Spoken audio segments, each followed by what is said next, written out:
Bonjour petite communauté, j'espère que vous allez tous bien et aujourd'hui je vous propose de troquer notre fauteuil d'observateur pour passer à l'action grâce à Jan Lipnik et à ce livre. La géobiologie, enseignement et révélation des gardiens de la Terre de Jan Lipnik aux éditions Au Villeroy. Je vous mettrai le lien sous la vidéo. Protéger et dynamiser l'eau de la Terre.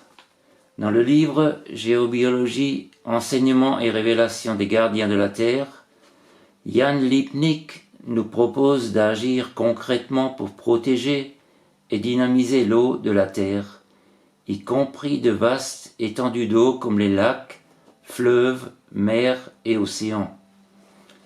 Nous avons tous la possibilité de passer d'observateur à acteur, chacun en fonction de ses capacités, pour protéger cette ressource si précieuse. Alors il y a trois méthodes, il nous propose trois méthodes, suivant la seconde est sans doute la plus difficile. Alors la première méthode consiste à bénir l'eau, à adresser une prière ou un remerciement.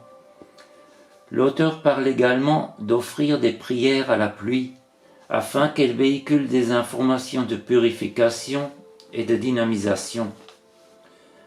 Par le recours à des bénédictions d'amour, des remerciements, nous avons la possibilité de transmuter l'eau de pluie, qui offrira à son tour à toutes les eaux et aux êtres vivants la quintessence de nos prières et de nos intentions. Cette méthode qui peut paraître simple s'adresse à tout le monde, et étant moi-même un adepte des méthodes simples qui fonctionnent souvent le mieux. Dans la deuxième méthode, Jan Lipnik nous demande de faire intervenir une présence invisible, une des 24 divinités de l'intraterre de la 23e dimension nommée Sabaya. Alors cette méthode s'adresse à ceux qui sont déjà capables de communiquer avec les plans invisibles.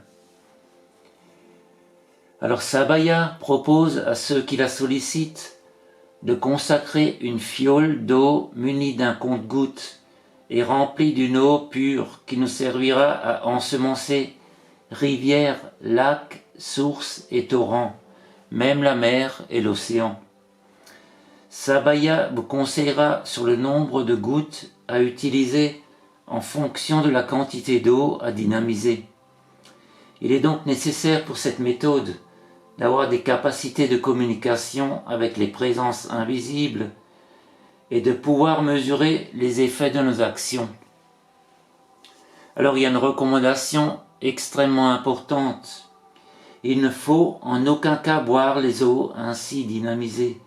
Leur utilisation et leur fréquence ne sont pas adaptées au corps humain. C'est beaucoup trop puissant.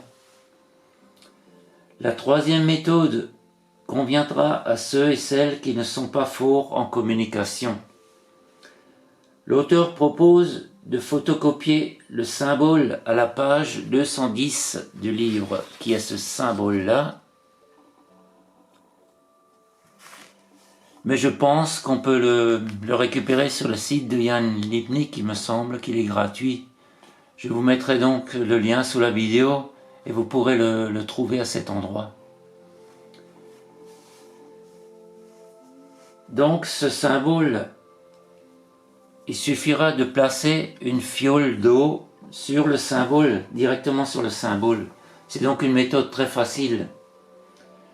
Demandez ensuite l'activation du symbole. 15 minutes suffisent pour charger l'eau. Le symbole est relié à un égrégore très puissant qui va dynamiser l'eau. Il est ensuite nécessaire d'adapter le nombre de gouttes à la situation et à la quantité à dynamiser. L'auteur recommande de commencer par quelques gouttes et de mesurer l'effet produit. Par exemple, il nous cite 10 gouttes ont suffi pour traiter un lac de 18 millions de mètres cubes et passer de 200% à 11 000%. Nous comprenons aisément pourquoi il ne faut pas boire cette eau. Avant de mettre les gouttes dans un lac ou d'une rivière, il convient de demander l'autorisation au gardien des lieux. Pour une plus grande efficacité et pour les grands volumes d'eau, il est préférable d'utiliser l'eau du lac, du fleuve ou de la mer sur lequel nous souhaitons intervenir. Alors ces méthodes, comme vous l'aurez constaté, tout le monde peut les pratiquer si nous voulons améliorer notre quotidien et rendre la Terre de plus en plus belle et vivable. Nous pouvons tous agir. Maintenant, je vais vous donner un petit bonus pour nous dynamiser nous-mêmes. Comme je sais qu'il y a peu de gens qui écoutent mes vidéos entièrement, ceux qui écouteront jusqu'à la fin profiteront de ce bonus. Alors il s'agit tout simplement de prendre une coquille Saint-Jacques, de prendre une photo de vous sur laquelle vous figurez intégralement, de la poser dans la coquille Saint-Jacques et de placer la coquille Saint-Jacques sur un axe nord-sud. La partie arrondie, vous la placerez sur le nord et vous laisserez votre photo ainsi et ça va dynamiser vos corps énergétiques et les équilibrer. Ne faites peut-être pas ça le soir, ça risque peut-être de vous empêcher de dormir. Et si jamais ça vous rend trop nerveux, vous saurez qu'à ce moment-là, il faut retirer la photo de la coquille Saint-Jacques. Alors je vous souhaite une belle soirée et à très bientôt pour une nouvelle vidéo. Prenez soin de vous.